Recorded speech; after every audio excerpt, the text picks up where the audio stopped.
Buenas tardes, profesores. Nosotros les vamos a presentar este video en marco de la segunda evaluación solemne de la asignatura de Integrado de Urgencias, dictado por los docentes Cecilia Fredes, Claudia Ferrada y Javiera Bravo. El tema a presentar es reanimación cardiopulmonar en recién nacidos pretérmino. Los integrantes de este grupo son Camila Chacón, Loreto Figueroa, Bárbara Galindo, Natalie Cofián, Carla Márquez y quien les habla, Camila Rodríguez. A modo de introducción, debemos saber que cuando un recién nacido requiere reanimación, puede ser debido a un problema con la respiración que causa un intercambio gaseoso inadecuado.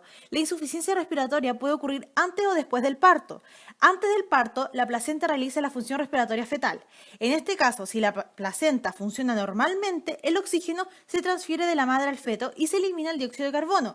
Pero cuando la respiración placentaria falla, el feto recibe un suministro de oxígeno insuficiente para mantener las funciones celulares normales y además, por otro lado, el dióxido de carbono no se puede eliminar. Si bien la mayoría de los recién nacidos realizan la transición cardiorrespiratoria a la vida extrauterina sin intervención, muchos necesitarán asistencia para comenzar a respirar y unos pocos necesitarán una intervención importante. Según la séptima edición del libro Reanimación neonatal, después del nacimiento aproximadamente del 4 al 10% de los recién nacidos a término y prematuros tardíos recibirán ventilación a presión positiva, mientras que solamente de 1 a 3 de cada 1000 recibirán compresiones torácicas o medicamentos de emergencia. La necesidad de asistencia no siempre se puede predecir. Además, existen factores de riesgo, los cuales se expondrán a lo largo de la presentación, que aumentan la probabilidad de que el recién nacido necesite apoyo con la transición o reanimación. Es por esto mismo que los equipos deben estar preparados para proporcionar estas intervenciones. ¿Quiénes tienen más riesgo de formar parte de este porcentaje? Los recién nacidos con factores de riesgo y o que han sufrido un sufrimiento fetal agudo durante el segundo periodo del parto son los que mayoritariamente necesitan de reanimación cardiopulmonar y de estos un gran porcentaje corresponden a recién nacidos pretérmino. Periodo de transición neonatal. El periodo de transición neonatal es el periodo en donde el recién nacido pasa a ser un ser autónomo y debe utilizar sus órganos cardiorrespiratorios para realizar intercambio gaseoso y oxigenar sus vasos sanguíneos debido a que ya no está conectado a la placenta. ¿Por qué explicamos sobre el periodo de transición neonatal? Porque es el periodo donde existe la necesidad de una reanimación cardiopulmonar y son los recién nacidos pretérmino aquellos que tienen más riesgo de una alteración de este periodo. Cambios que ocurren durante el periodo de transición neonatal. Durante el periodo fetal, el feto está unido a un órgano materno llamado placenta, el cual realiza el intercambio gaseoso u oxigenación de la sangre fetal. ¿Cómo ocurre este proceso? La sangre fetal poco oxigenada viaja a través del feto hacia la placenta por medio de las arterias umbilicales, que son dos. Una vez que esta sangre llega a la placenta, se oxigena y es devuelta a la circulación fetal por medio de la vena umbilical. ¿Cómo llega la vena umbilical a la circulación fetal? Viaja desde la placenta hasta el cuerpo fetal, llegando a nivel del hígado, donde a través del ducto venoso se comunica con la vena cava inferior. Siguen ascendiendo y llegan a la aurícula derecha del corazón fetal, donde esta sangre se mezcla con la sangre proveniente de la vena cava superior, que recoge o tiene la sangre que irrigó la cabeza, cuello y extremidades superiores, principalmente de el feto. Esta sangre que tenemos en la aurícula derecha tiene dos caminos. Un porcentaje pasa desde la aurícula derecha hacia el ventrículo derecho y el otro porcentaje pasa a través del foramen oval desde la aurícula derecha hasta la aurícula izquierda. Primero vamos a ver la sangre que pasa desde la aurícula derecha hacia el ventrículo derecho. Esta sangre baja por medio de la válvula tricúspide hacia el ventrículo derecho y mediante una contracción sube e ingresa a la arteria pulmonar, lugar donde se encuentra el ductus arterioso. Este ductus arterioso comunica la arteria pulmonar con la arteria aorta y por medio de este ductus pasa a la mayoría o la gran mayoría de sangre y solo un porcentaje sube llegando hacia los pulmones. El otro porcentaje que atravesó desde la aurícula derecha hasta la aurícula izquierda por medio del foramen oval, igual baja al ventrículo izquierdo y mediante una contracción, esta sangre ingresa a la arteria aorta. Esta sangre que está en la aorta se encarga de irrigar el cuerpo fetal para oxigenar los tejidos. En simples palabras, podemos decir que la gran mayoría de la sangre llega a la aorta para irrigar el cuerpo fetal con sangre con oxígeno y solo un pequeño porcentaje sube o asciende hacia los pulmones, puesto que hay una resistencia vascular muy aumentada. Y además que el pulmón no realiza intercambio gaseoso durante el periodo fetal. Una vez que el bebé nace, el recién nacido ya no posee este ductus arterioso, ductus venoso y foramen oval, puesto que con el llanto y contracciones, cambios fisiológicos se cierran, pasando a tener una circulación de una persona adulta. Durante el periodo neonatal, el intercambio gaseoso se hace 100% por los pulmones del recién nacido, puesto que ya no tiene una conexión con la placenta que le pueda realizar el intercambio gaseoso, puesto que la resistencia vascular pulmonar disminuye considerablemente para que efectivamente se pueda llegar la sangre hacia el pulmón y realizarse un intercambio gaseoso a nivel pulmonar del feto. Y luego que esta sangre oxigenada vuelva al corazón y por la aorta irrigue los tejidos del recién nacido. ¿Cuáles son los signos de alteración del periodo de transición neonatal? Tenemos la taquicardia o bradicardia, hipotensión, apnea o taquipnea, hipotonía, baja saturación de oxígeno y también cianosis. Alteración del periodo de transición neonatal. Las alteraciones en el periodo de transición neonatal hacen referencia a cuando el recién nacido no puede respirar de manera espontánea. Esto se puede dar por una hipoxia que lleva a una bradicardia y una contractilidad cardíaca disminuida, produciendo una hipotensión sistémica o una ausencia de respiración espontánea, obstrucción de vía aérea con secreciones y o meconio y pulmón que no se puede expandir de forma óptima, lo que conlleva a una baja disponibilidad de oxígeno. Cabe destacar que cuando estos problemas persisten pueden llevar a una hipertensión pulmonar. En el caso de los recién nacidos prematuros tienen un mayor riesgo de producir o de tener una membrana hialina, la cual corresponde a un síndrome de distrés respiratorio en donde el pulmón no se puede expandir de manera adecuada porque los alvéolos tienden al colapso producto de un déficit de surfactante. Hay múltiples factores que aumentan la posibilidad de tener un parto prematuro, los cuales podemos clasificar en 5 grupos. El primer grupo, los factores maternos pregestacionales, que incluyen una edad materna menor a 20 años o mayor a 40 años, un bajo nivel socioeconómico, antecedentes de parto pretérmino previo y el consumo o hábitos nocivos como lo son el consumo de tabaco, de cocaína y heroína. El segundo grupo, los factores maternos gestacionales, que incluye el mal control prenatal, una metorragia posterior a las 20 semanas, una infección sistémica o genital y estrés psicológico y o social. El tercer grupo son los factores fetales, que incluyen los embarazos múltiples. El cuarto grupo, que son los factores placentarios, incluyen un desprendimiento prematuro de placenta norma inserta, placenta previooclusiva y polihidroamnios. El quinto y último grupo son los factores uterinos, que incluyen cuerpos extraños como dispositivo intrauterino, una incompetencia cervical o cuello corto, malformaciones uterinas y por último la conización cervical.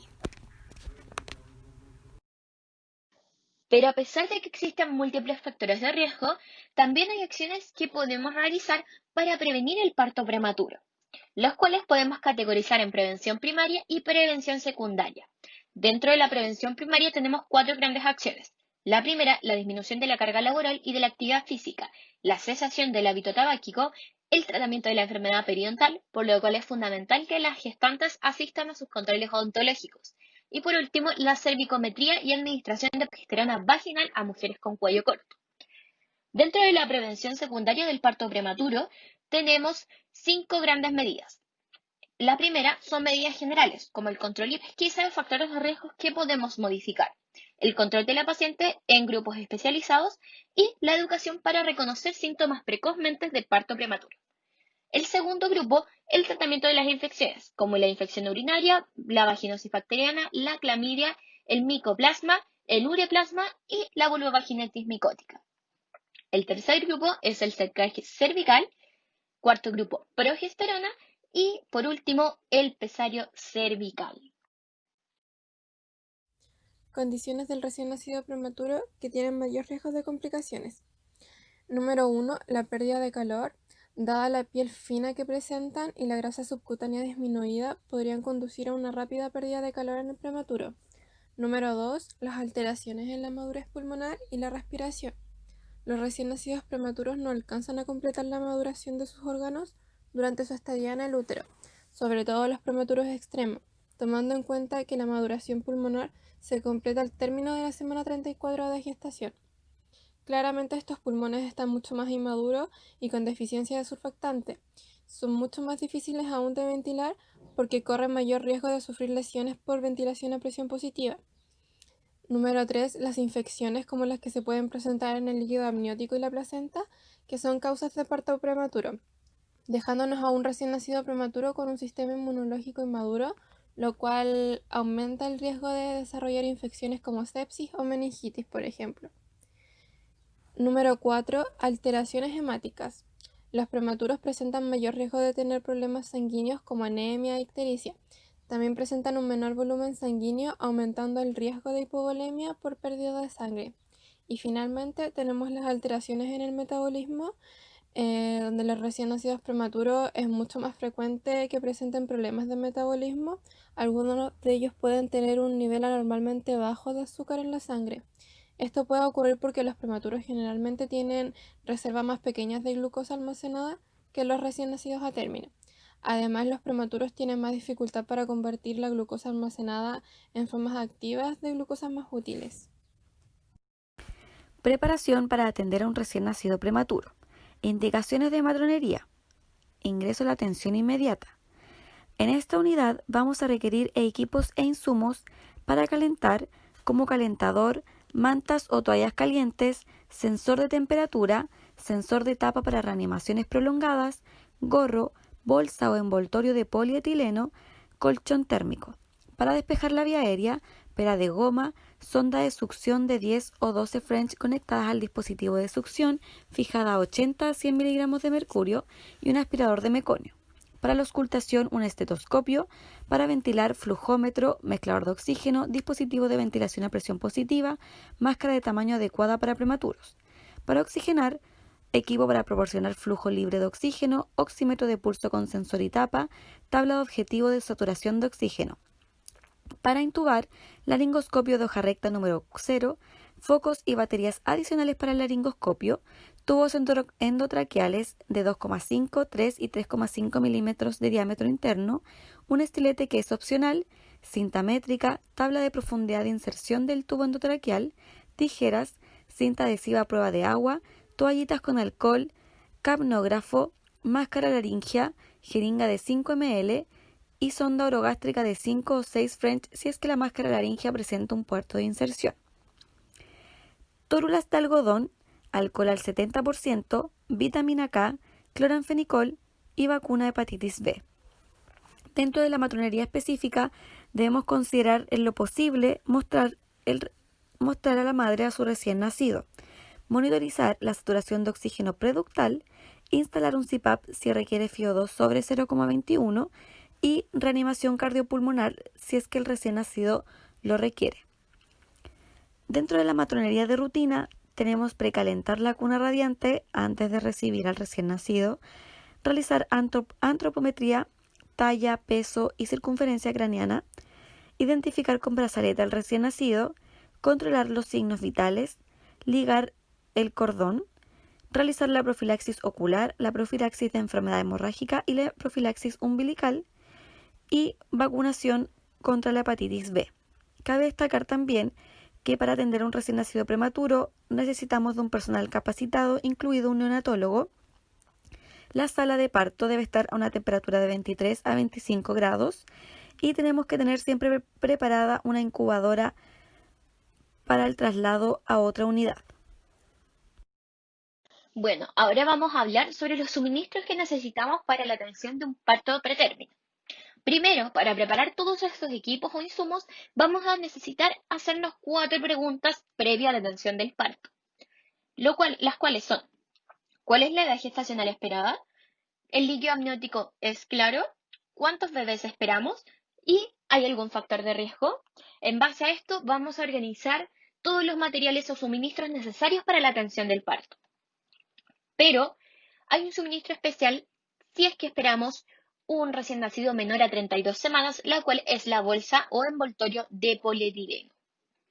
Dentro de los insumos generales que vamos a usar en la gran mayoría de los partos pretérminos, tenemos un colchón térmico, un calentador radiante con servocontrol con un sensor de temperatura, un mezclador de oxígeno y un oxímetro con un sensor, un monitor de electrocardiograma con 3 electrodos o electrodos de los miembros que brinda un método rápido y confiable para que monitoremos continuamente la frecuencia cardíaca en el caso de que el oxímetro tuviera dificultades para adquirir la señal estable, un reanimador en pieza en T o bolsa inflada por flujo, una máscara de reanimación del tamaño del prematuro, una hoja de laringoscopio tamaño 0 o doble 0, tubos endotraqueales de los tamaños adecuados, entre los 3 y los 2,5 milímetros.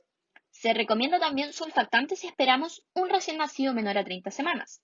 Y por último, una incubadora de traslado, la cual debe ser previamente calentada con un oxígeno mezclado y un oxímetro de pulso. Pero más que todo, necesitamos siempre un equipo con profesionales entrenados y preparados para recibir recién nacidos pretérminos. Bueno, respecto al algoritmo de reanimación, parte con hacernos 3 preguntas. Primero, ¿el recién nacido es de término? ¿El recién nacido tiene un buen tono? ¿El recién nacido respira o llora? Si estas se responden con un sí, el recién nacido debe permanecer junto a la madre durante la atención de rutina. Debemos calentar y mantener la temperatura normal, posicionar la vía aérea, despejar las secreciones si fuera necesario, secar y una evaluación constante. Pero en el caso de que la respuesta sea no, debemos calentar, mantener la temperatura normal, posicionar la vía aérea, despejar las secreciones si fuera necesario, secar y estimular. Debido a que la respuesta a las anteriores preguntas fue no, debemos preguntarnos: ¿hay apnea, boqueo o una frecuencia cardíaca menor a 100 latidos por minuto? Si la respuesta fuera no, nos preguntamos si respira con dificultad o hay alguna cianosis persistente. Si la respuesta fuera sí, colocamos en posición y despejamos la vía aérea. Instalamos un monitor de saturación de oxígeno y oxígeno suplementario según sea necesario. Debemos también considerar un CPAP. Luego vamos a dar una atención posterior a la reanimación y vamos a hacer un análisis de la reanimación en equipo.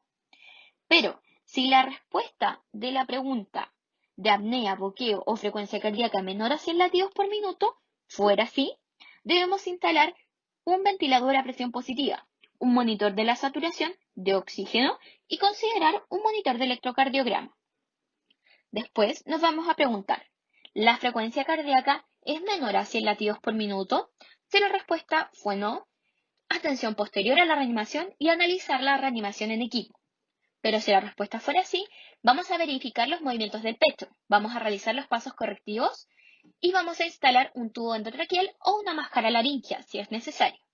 Recordar que los pasos correctivos los podemos recordar con la mnemotecnia Mr. Sopa, que incluye M de máscara, que debemos ajustar, R de reposicionar la vía aérea, S de succión de boca y nariz, O de boca abierta al ventilar, P de aumentar la presión y A de buscar una vía aérea alternativa.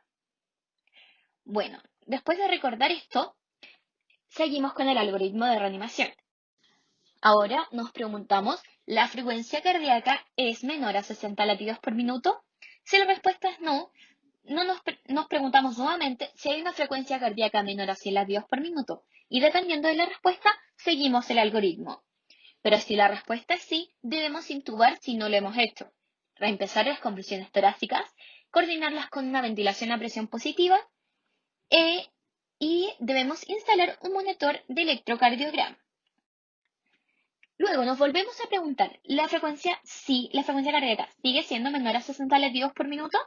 Debemos administrar adrenalina. Y si la frecuencia sigue debajo de los 60 latidos por minuto, debemos considerar hipovolemia y considerar neumotórax.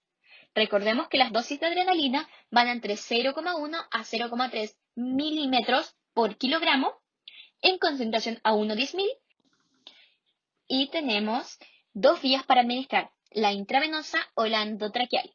Recordemos que si fuera la vía endotraqueal debemos administrar inmediatamente 1 milímetro de suero fisiológico. Vía aérea. Inicialmente debemos proporcionar calor.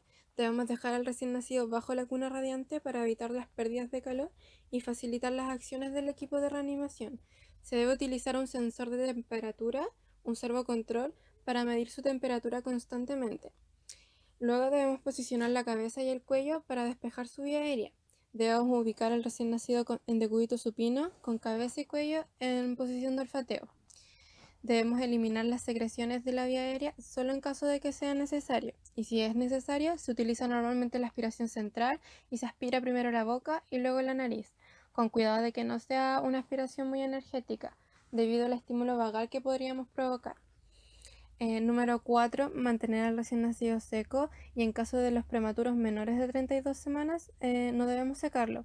Debemos colocar un gorro y mantenerlo en una bolsa de polietileno para mantener su termorregulación.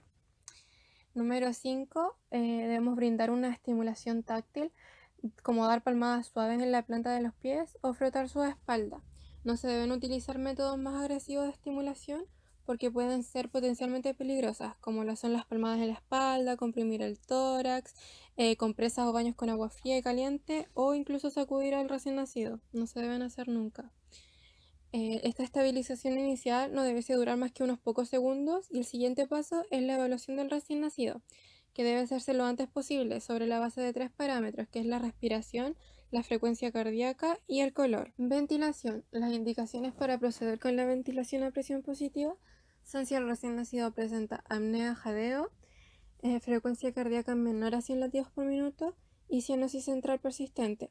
Si el recién nacido respira y la frecuencia cardíaca es mayor a 100 latidos por minuto, pero está cianótico, debemos despejar su vía aérea, monitorizar saturación y considerar el uso de CPAP. Para iniciar con la ventilación a presión positiva, debemos seleccionar una mascarilla del tamaño adecuado, estar 100% seguros que la vía aérea está despejada, posicionar la cabeza del recién nacido, posicionarnos nosotros al lado o en la cabecera del recién nacido y no apretar mucho la mascarilla contra su cara. Durante las etapas iniciales de la reanimación neonatal, las ventilaciones deben ser proporcionadas en una frecuencia de 40 a 60 ventilaciones por minuto. La mejoría durante la ventilación a presión positiva se expresa en un aumento de la frecuencia cardíaca, mejoría del color, la saturación de oxígeno, el tono muscular y la respiración espontánea. Si no hay mejoría y no hay expansión perceptible del tórax, ni mejoría de la frecuencia cardíaca durante la ventilación asistida, se deben tomar medidas correctivas, que son conocidas como Mr. Sopa, donde debemos reaplicar la mascarilla a la cara utilizando una suave presión y levantando la mandíbula hacia la mascarilla. Recolocamos la cabeza del recién nacido, verificamos si hay secreciones y debemos aspirar, en el caso de que la haya, la boca y la nariz. Ventilar la boca del recién nacido ligeramente abierta. Debemos aumentar la presión de las ventilaciones y revisar nuevamente o reemplazar la bolsa de reanimación. Finalmente se debe intubar al recién nacido y continuar con la ventilación a presión positiva a través del tubo endotraqueal. Consideraciones para la ventilación en el prematuro. Se comienza con ventilación a presión positiva con el uso del CPAP en caso de que el recién nacido tenga dificultad respiratoria o baja saturación de oxígeno. Si el recién nacido tiene frecuencia cardíaca mayor a 100 latidos por minuto, pero tiene dificultad respiratoria, se le debe administrar de igual manera ventilación a presión positiva, y esta se debe usar en las presiones de insuflación más bajas que sea necesaria para lograr una respuesta adecuada en la frecuencia cardíaca. En los recién nacidos prematuros se podría necesitar eventualmente intubación y administrar surfactante exógeno, insumos que deben estar presentes en casos de parto prematuro para anticipar situaciones de reanimación. Y finalmente se debe tomar en cuenta que a los prematuros extremos muchas veces se le debe administrar ventilación mecánica. Circulación. Si la frecuencia cardíaca es menor a 100 latidos por minuto, debemos verificar los movimientos del pecho, realizar los pasos correctivos de la ventilación o, si es necesario, instalar un tubo endotraqueal o máscara laringea. Si se necesitan compresiones torácicas, un tubo endotraqueal maximizará la eficacia de cada respiración por presión positiva. Si la intubación no es exitosa o no es posible, se va a poder usar una máscara laringea. En este procedimiento debemos dar ventilación a presión positiva entre los intentos de intubación, conectar el tubo endotraqueal al aparato de reanimación, conectar el detector de CO2, auscultar la frecuencia cardíaca para ir evaluando la mejoría, notar el cambio de color del detector de CO2, auscultar los sonidos respiratorios y observar el movimiento del tórax y ayudar a fijar el tubo. Para la intubación endotraqueal vamos a requerir hojas de laringoscopio de tamaño adecuado, que en este caso puede ser número 0 para recién nacidos de pretérmino y número 1 para recién nacidos de término. Debemos verificar siempre la luz del laringoscopio, ajustar la fuente de aspiración a 80 a 100 miligramos de mercurio, usar sondas de aspiración mayor o igual a 10 French y tener sondas pequeñas para aspiración del tubo endotraqueal. Para definir el tamaño del tubo endotraqueal, nos vamos a guiar por el peso del recién nacido y las semanas de gestación. Luego, para el tamaño del catéter, nos vamos a guiar por el tamaño del tubo endotraqueal mencionado anteriormente, y la profundidad de inserción va a estar relacionada con el peso en kilogramos del recién nacido. Los métodos primarios de confirmación de la colocación correcta del tubo endotraqueal van a ser la demostración de CO2 exhalado y el aumento rápido de la frecuencia cardíaca. Aparte de estos dos métodos, también debemos observar sonidos respiratorios audibles e iguales cerca de las axilas durante la ventilación a presión positiva, movimiento simétrico del pecho en cada respiración, poco o nada de pérdida en la boca durante la ventilación y entrada de aire disminuida o ausente sobre el estómago. La punta del tubo endotraqueal estará localizada en la parte media de la tráquea entre las cuerdas vocales y la carina. Compresiones torácicas. Si la frecuencia cardíaca es menor a 60 latidos por minuto, vamos a intubar, si es que aún no se ha hecho, y proceder con las compresiones torácicas. Tenemos dos técnicas para masaje cardíaco. La técnica de los pulgares, que se ve en la imagen, que es la preferida ya que es menos agotadora y hay un mejor control de la profundidad de la compresión. Y también tenemos la técnica de los dos dedos, que es mejor para manos pequeñas y permite el acceso al cordón umbilical para la administración de medicamentos. Un ciclo de reanimación debe ser completado en 2 segundos. Después de 60 segundos de compresiones torácicas y ventilación, se debe detener brevemente las compresiones para revisar la frecuencia cardíaca. También, si es necesario, se detiene brevemente la ventilación. El método preferido para evaluar la frecuencia cardíaca durante las compresiones torácicas es el uso de un monitor cardíaco electrónico, o también mediante la escucha con un estetoscopio. Si la frecuencia cardíaca es de 60 latidos por minuto o más, se suspenden las compresiones y se retoma la ventilación a presión positiva a 40 a 60 respiraciones por minuto. De lo contrario, si la frecuencia cardíaca es menor de 60 latidos por minuto, debemos verificar la calidad de la ventilación y las compresiones. Si vemos que la ventilación y las compresiones torácicas están siendo administradas correctamente, vamos a proceder a la administración de adrenalina. Drogas. Pese a que se insuflaron los pulmones y se aumenta el gasto cardíaco con las compresiones torácicas, siempre un pequeño número de recién nacidos igual mantendrá una frecuencia cardíaca bajo los 60 latidos por minuto. Esto ocurre cuando el flujo sanguíneo en las arterias coronarias ha disminuido gravemente, causando un bajo suministro de oxígeno al corazón del recién nacido, tanto que éste no se puede contraer correctamente. Estos recién nacidos van a necesitar la droga adrenalina. La adrenalina es un estimulante cardíaco y vascular, que va a causar la constricción de los vasos sanguíneos fuera del corazón, lo cual va a aumentar el flujo sanguíneo de las arterias coronarias. Luego de la primera dosis, debemos evaluar la frecuencia cardíaca con el fin de verificar si ésta aumentó a 60 latidos por minuto o incluso más. De lo contrario, la dosis se puede repetir 3 a 5 minutos después de la primera dosis de la adrenalina. No se debe indicar la adrenalina antes de establecer una ventilación a presión positiva eficaz. Por lo tanto, en la mayoría de los casos, se debería haber proporcionado al menos 30 segundos ventilación a presión positiva mediante un tubo endotraqueal o una máscara laringea. Para la preparación de la adrenalina, vamos a utilizar una jeringa de 10 ml, donde 1 ml va a ser del medicamento y 9 ml de suero fisiológico. Para la administración de esta droga, vamos a utilizar una jeringa de 1 ml. La vía de administración más recomendada es la vía intravenosa mediante un catéter umbilical. Este catéter se va a insertar 2 a 4 centímetros. Debemos verificar que se aspire sangre fácilmente. El catéter será de 3,5 o 5 French con un orificio terminal y se debe realizar control mediante radiografía. La dosis recomendada es de 0,1 a 0,3 miligramos por kilogramo. Se debe etiquetar el nombre de la droga con la vía de administración, que puede ser, como mencioné anteriormente, vía intravenosa o también intraósea. Y también se debe realizar un lavado con 0,5 ml a 1 ml de suero fisiológico. Otra vía que tenemos también es la endotraqueal, pero su absorción es menos confiable. La dosis es de 0,5 a 1 ml por kilogramo. Se prepara en una jeringa de 3 a 5 ml.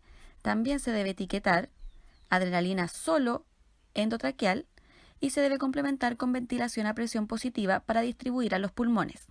La velocidad de administración de esta droga es rápida y, como mencioné anteriormente, si es que la frecuencia cardíaca no aumenta a 60 latidos por minuto, se debe repetir cada 3 a 5 minutos la dosis de adrenalina. Si después de la administración de la adrenalina el recién nacido no responde a las maniobras de reanimación, impresión en shock o existe una historia de una condición asociada a pérdida de sangre fetal, vamos a tener los expansores de volumen, que va a ser solución salina normal, en una dosis de 10 ml por kilogramo, vía intravenosa o intraósea, en una jeringa de 30 a 60 ml durante 5 a 10 minutos. A continuación hablaremos sobre los cuidados adicionales que debemos tomar en un recién nacido pretérmino. Antes que todo debemos mantener siempre presentes los principios de Elías, que son las infecciones asociadas a la atención en salud, todo esto para evitar y disminuir el riesgo de una infección. Manipular con extrema delicadeza al recién nacido, pero no excedernos en el tiempo, ya que cada segundo cuenta. Evitar colocar las piernas del recién nacido a una altura superior de su cabeza, conocida como posición de Trendelenburg, ya que éste debe estar en una posición de olfateo o neutra. Evitar presiones de las vías aéreas altas durante la ventilación a presión positiva o el CPAP para una correcta ventilación.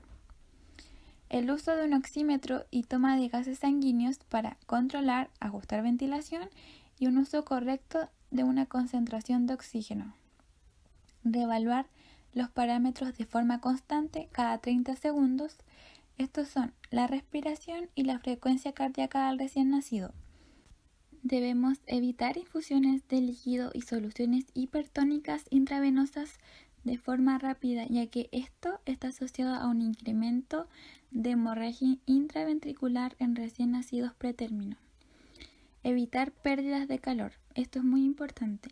Y por último, el personal debe estar capacitado y preparado para la reanimación, con sus respectivos materiales y habilidades. Para concluir esta presentación, queremos dar a entender que además de todo lo mencionado anteriormente en relación a la prevalencia, periodo de transición, factores de riesgo, entre otros, hay que tener en cuenta la importancia de un buen equipo de reanimación, en donde cada integrante de este equipo conozca su rol y tareas asignadas, en donde haya un líder de equipo, el cual debe dominar el diagrama de flujo del programa de reanimación neonatal, además de contener evidentes habilidades de liderazgo, las cuales deben ser eficaces para que exista una comunicación efectiva y a su vez sean entregadas las indicaciones claras a individuos específicos.